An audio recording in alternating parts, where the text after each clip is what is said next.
Have you ever felt like you've drifted too far from God's love, or wondered if it's possible to return after making mistakes? Today, we'll explore one of the most beloved parables in the Bible, the story of the wasteful son. It's a tale of redemption, grace, and the unfailing love of a father who never gives up on his children. If stories like this inspire you, don't forget to subscribe, hit the notification bell, and share this video with someone who needs a reminder of God's love. The story begins with a man who had two sons. The younger son, restless and eager for independence, asks his father for his share of the inheritance. Imagine the pain this request must have caused.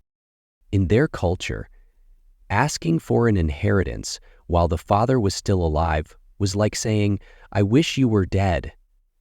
Yet, the father in his love grants the son's request, giving him the freedom to choose his own path. The young man gathers his wealth and sets off for a distant land, chasing excitement and pleasure. He spends his money recklessly, indulging in a lifestyle of excess without thinking of the future. But, as we all know, such choices often lead to consequences.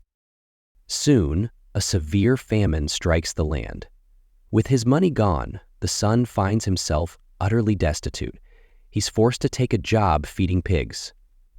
An unthinkable situation for a Jewish man, as pigs were considered unclean.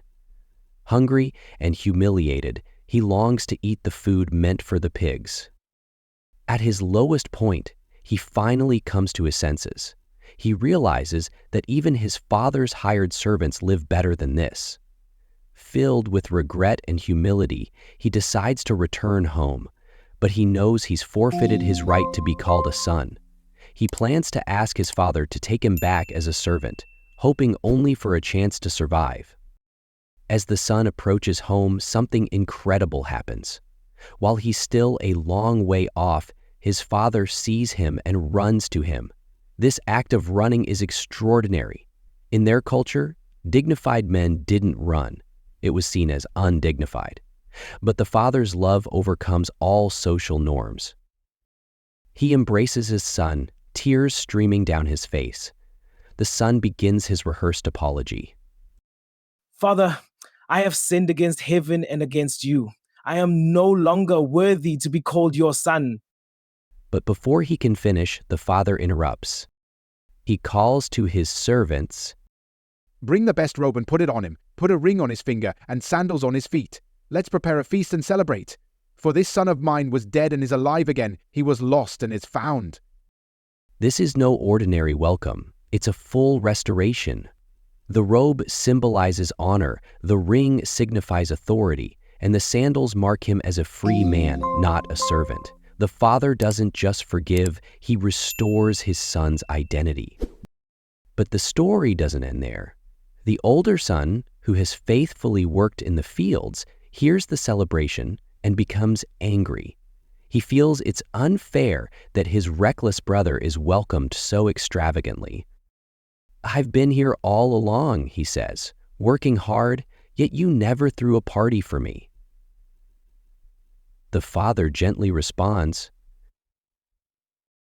"My son, you are always with me, and everything I have is yours. But we had to celebrate because your brother was dead and is alive again. He was lost and is found." Through this, Jesus reminds us that God's love isn't about fairness, it's about grace. The Father's love is abundant enough for both sons, just as God's love is abundant for all his children. The story of the prodigal son is a powerful reminder that no matter how far we stray, God's arms are always open, ready to welcome us home.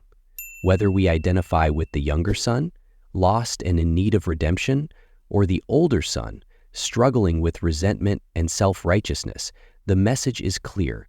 God's love is unconditional and unfailing.